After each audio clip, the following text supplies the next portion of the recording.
तो गड़ गड़ बमलाई वो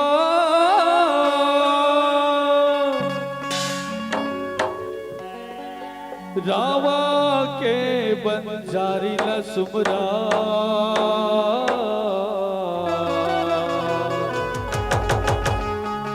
थानापुरी के सितला दाए वो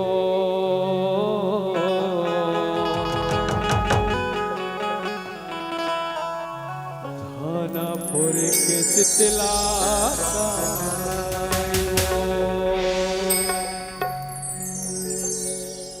परमादरणीय मनीराम सिन्हा जी समस्त सिन्हा परिवार की ओर से 501 रुपए श्रद्धा सुमन की राशि माता रानी के चरणों में समर्पित। मां आपके हर मनोकामना पूर्ण करे। एक बार जोरदार ताली के साथ जयकारा। आप सभी से निवेदन, आप सबके बीच में रामपुर वाली वो काली माई के भजन प्रस्तुति आप सबके बीच रखना चाहूँ, जो मोर स्वयं के स्वरचित वो गीत हरे। आओ माता रानी के दरबार चलथन कहूँ जाए बार पड़थे ना तो गाड़ी करथन किराया गाड़ी करथन नहीं, तब हमला जाए बार कहूँ वो ड्राइवर के संग में जाए लगते, तब वो ड्राइवर हमला गाड़ी बैठार के देखते। वैसने में एक प्रकार के ड्राइवर हरो तो सब रामपुर जाना है ना, जाना है रामपुर ना माता रानी दर्शन पर। तो मैं ड्राइवर हूँ, आप मन बिल्कुल पीछे पीछे लगे रहो, आप मन माता रानी के दर्शन हो। बोलो रामपुर हिन काली मैया की काली माँ काली माँ काली माँ और दुखला हरने वाली माँ बैरी मन के नाश करे ते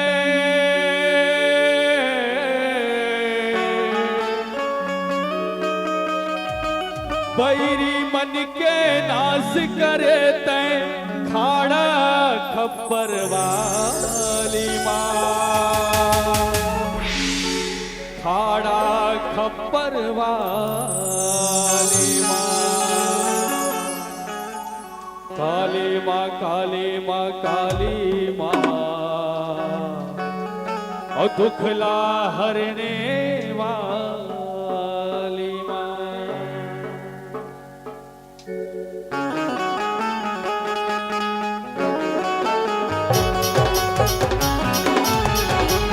बोलो रामपुर हिन काली मैया की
महाकाली मैया काली महाकाली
की, बोल रामपुर काली मैया की।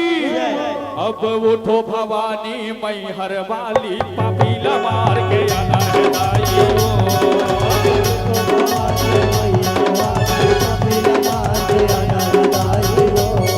अब उठो भवानी मैहर वाली, पापीला मार के आना है दाई वो। अब उठो भवानी मैहर वाली, पापीला मार के आना है दाई वो। ये पापीला मार के आना है दाई वो, पापीला मार के आना है दाई वो, पापीला मार के आना है दाई वो, पापीला मार के आना है दाई वो। अब भवानी काल रात्रि काल के नाश कराना है दाई वो। अब देखो भवानी मैहर वाली, पापीला मार के आना है दाई वो।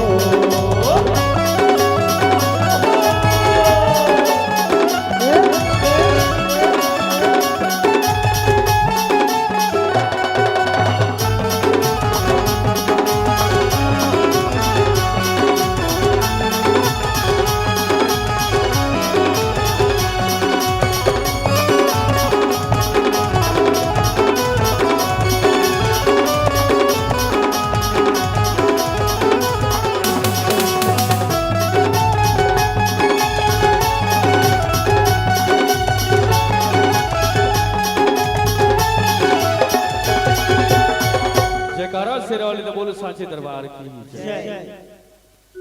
लोकित कुमार सिन्हा जी आप श्री की ओर से, समस्त सिन्हा परिवार की ओर से 501 रुपया श्रद्धा सुमन की राशि माता रानी के चरणों में समर्पित। माउर के हर मनोकामना पूर्ण करे। प्रेम से लंबे मैया की जय। महिषासुर वरदानी है दाई, पाए अकल वरदान वो।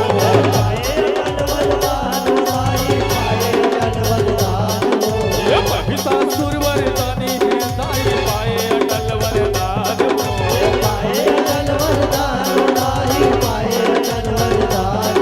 ये सोपनी सोप के हो लड़ाई, रक्त के नदी बहाई वो।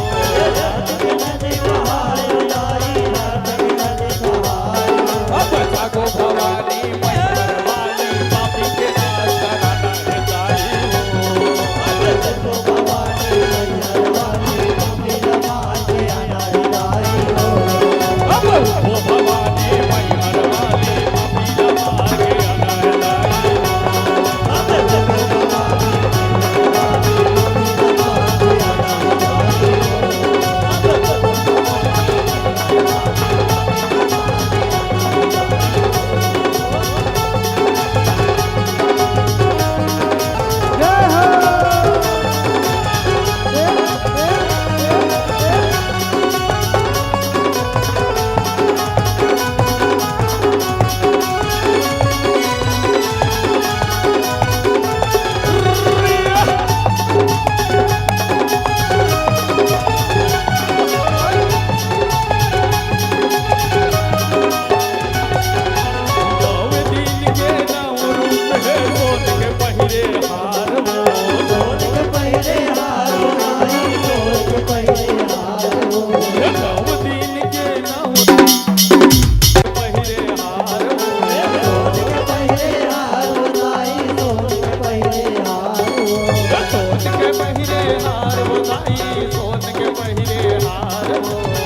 मैहर वाली, पापी के नाश कराना है दाई वो।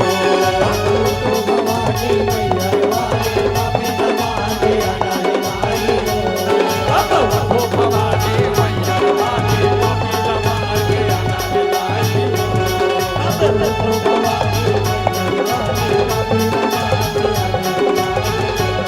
अब उठो भवानी मैहर वाली, पापीला मार के आना है दाई वो। अब उठो भवानी मैहर वाली, पापीला मार के आना है दाई वो। अब जागो भवानी काल रात्रि काल के नाश कराना है दाई वो। हो काली काली महाकाली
हाँ आप सबला पता होई धमतरी वाला है एकरे कार्यक्रम ही से एक कल छोड़ के 2 मिनट हो देखिए बड़ा जानते हो नहीं जानो कस्तूरी टेकल जानते हो चश्मा वाला बहुत बड़े अमूर चेला हरे हो बोला पलाओ जगह तो भाई आओ जी इस बार बैठ एक कार्यक्रम एक नहीं से 2 सालों के पीछे पड़े अभी तक नहीं पाए धमतरी के लिए वो कार्यक्रम में यहाँ ले गए चलाओ बैठा ले चल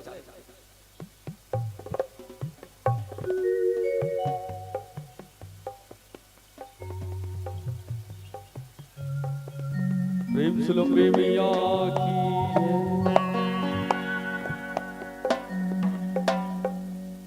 तोरे बरवाह नाचे वो दाई तोरे दुलुरुहा नाचेना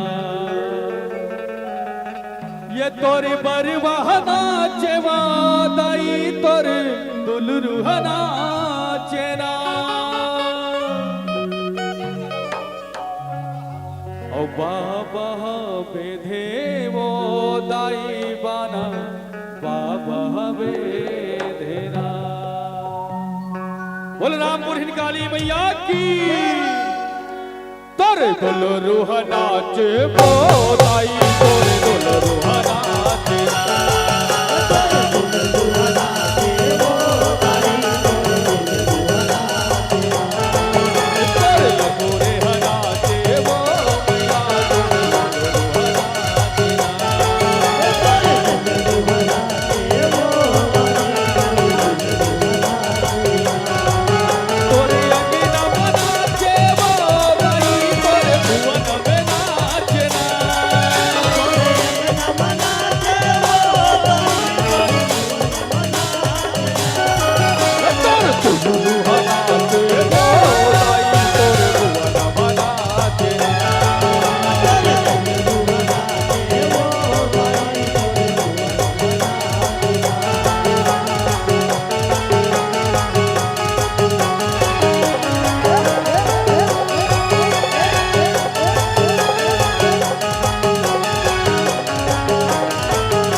बोल महाकाली मैया की जय। हाँ क्षमा चाहता एक गाना और बजाओ है ना, एक गाना और, एक गाना के बाद एक गाना का मजा ले लो। जितना नाचना है सब नाचना है, कोई मना नहीं है। जो ले बेधवाना आग बेधवा भी लो, है ना। ये प्रसाद होते पता नहीं चले, पूछ ले क्या मतलब, पता चलेगा कौन कौन है। हाँ पता नहीं चले, है ना। एक ऐसे भड़वा मन मारना चाहते हाथ नाचे नहीं पता है। हाँ तो एक गाना बात रहे कर बाद थोड़ा विसर्जन कर जाए और बहुत गुजारा है। कल रविवार जब आदमी दिखा दिखा जाना रविवार के मौके आदमी रहते हैं। कल सुबह से बैठना है तो 12 बजे रात तक मुझे इलाज करना है गाली, तो मैं क्षमा चाहता हूँ। एक गाना बस और ले ले और बाद में समाप्त कर दो, ठीक है ना। अच्छा चलो चलो एक गाना और गाना है, और जितना नाचना है तो एक गाना नाच लो बस, और वेदना नहीं काबर। हमारे कार्यक्रम में अलग है अभी। आज यहाँ है, कल हमारे मन के आसन है, परसों है रामपुर में भिलाई, फिर महासमुंद धनसुली, ओकर बाद में झलप।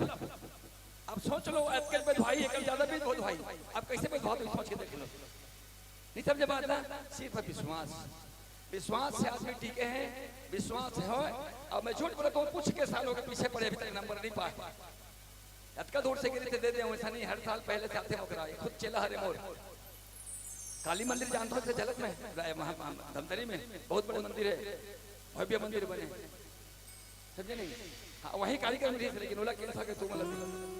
तो चलो एक गाना और बसंत, कोई भी ऐसा गाना एक दो गाना सुना दे, हे तोला बंदा दुर्गा दाईबा मोर मैया, तोला बंदा काली माई। ये तोला बंदा तोला बंदा दाई तोला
आप सबों से निवेदन है, ये अंतिम भजन है, अपन अपन स्थान में खड़ा हो जाओ, फिर सांग माता के विसर्जन होना है।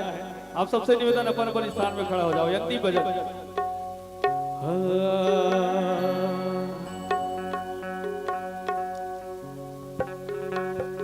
शांति हो जाओ मैया,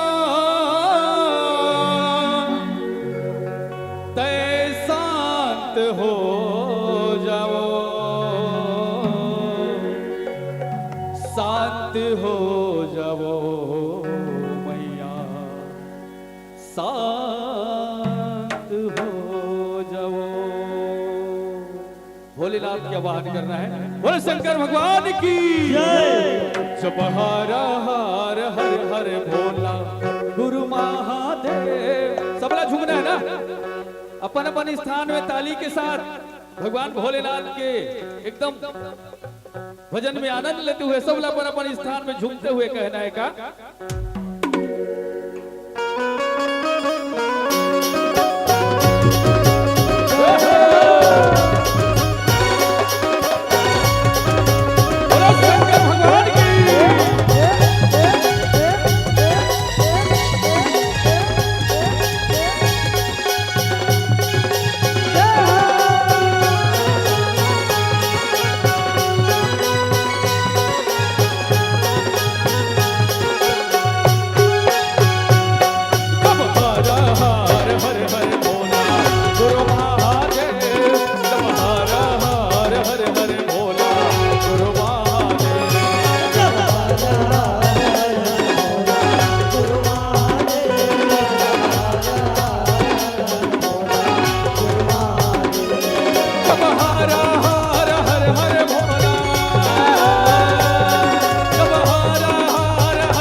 का प्राणियों में विश्व का वेद माता गायत्री की, वंदनिया माता की, सांग माता की, सिंगार माता की, बोलो अपने अपने जन्मदात्री माता पिता की, बोलो हर हर महादेव।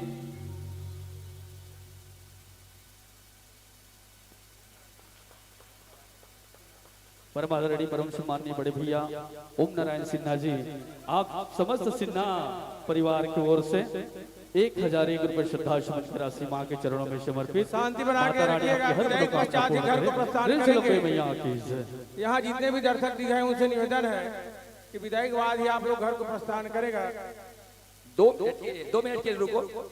देखो जैसे हम डाले में देखे हो ना कैसे निकाल था नेला भी देख लो, तभी तो फायदा पाओ तुम ना।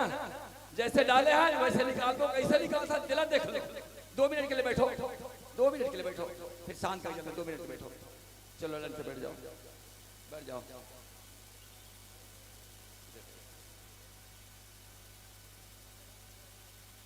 जलान बेटा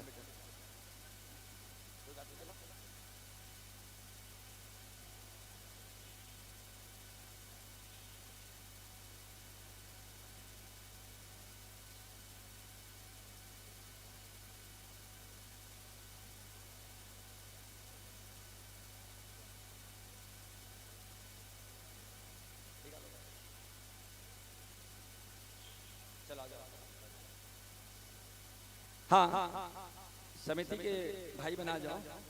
थोड़ा से कुछ नहीं माँ ये सांग के मतलब बाना के नाम से 2 बार अगरबत्ती घुमा दो, ऐसे घुमा दो। प्रेम से बोलो सांग माता की जय, प्रेम से बोलो दुर्गे मैया की जय, समस्त ग्रहों के देवता की, जय, अपने अपने गुरु माता पिता की जय। सांग कैसे निकाल वो देखो, कैसे निकाल हो गया ना बेटा। बस टीका बस लगा दो, सबके बाद टीका लगा दो। चलो जयकारा शेरवाली बोलो सांची दरबार की जय, प्रेम से बोलो दुर्गे मैया की जय। पराशक्ति समस्त विरासत देता नाम।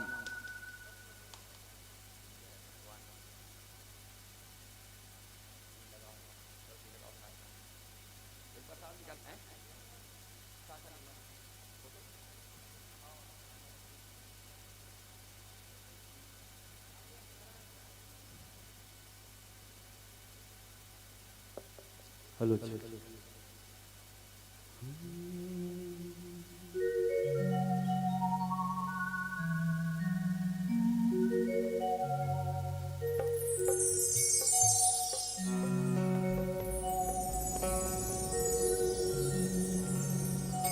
तोर दया होती सीता दाई, जिभिया माँ कलश सजाते। तोरे दया होती सीता ओ मैया, जिभिया माँ कलश सजाते। दुई नयन के बाती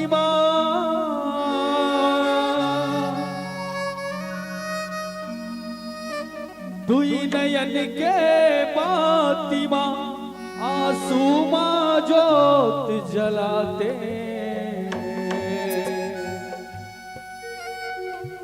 तोर दया होती सीता दाई,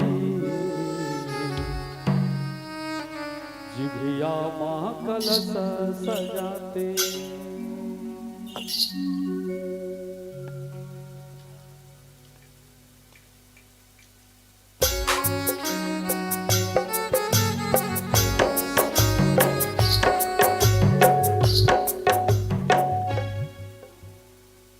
चलो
परमादरणीय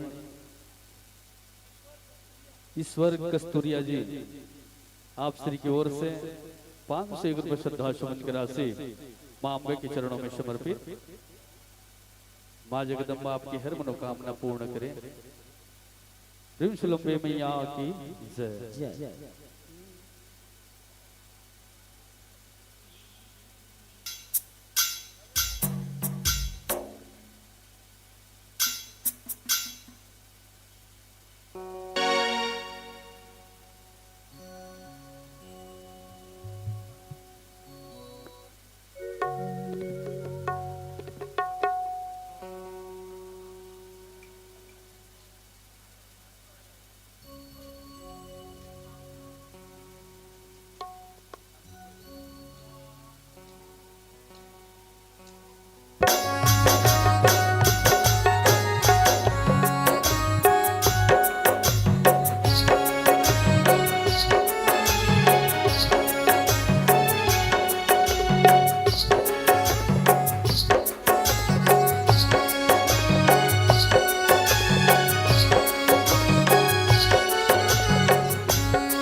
और दया हो जिसका साई मां कलश सजाते। और दया हो जिसका साई मां कलश सजाते। और दया हो जिसका वो मैया मां कलश सजाते। और दया हो जिसका मां कलश सजाते। दुई नयन के फातिमा, दुई नयन के फातिमा आंसू मां जोत जलाते। और दया हो जिसका साई मां कलश सजाते। और दया हो जिसका मैया मां कलश सजाते।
की जय। बहुत बहुत धन्यवाद बाबा जी, आपने हमारा आमंत्रण स्वीकार करके यहाँ तक आने का जो कष्ट उठाए, निसंदेह साधुवाद के पात्र हैं, धन्यवाद के पात्र हैं।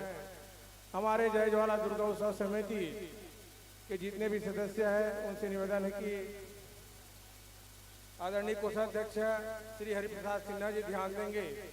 हमारे बीच में हमारे गुरु के तहसीलदार साहब इस कार्यक्रम को देखने के लिए आए हैं, पहुंचे हुए हैं। उनके साथ हमारे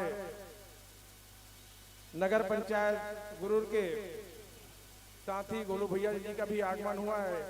मैं उनका जय ज्वाला दुर्गा उत्सव समिति और समस्त ग्रामवासी की ओर से हार्दिक स्वागत करता हूं, अभिनंदन करता हूं। हमारे बीच मंचस्थ मंडली के यहाँ विराजमान है जय माँ काली सगा बना प्रदर्शन रामपुर वाले झलप का, उनके विदाई के लिए मैं सादर आमंत्रित करूं। हमारे गुरु के से आए हुए तहसीलदार साहब, हमारे समिति के संरक्षक सुरेश कुमार पटवारी जी, श्री गोलू भैया जी, ओम नारायण सिन्हा जी, ये चारों बंधु आए और हमारे मंचस्थ मंडली का ससम्मान विदाई करने की कष्ट करेंगे। मैं निवेदन करूं हमारे कोषाध्यक्ष महोदय जी से कि आप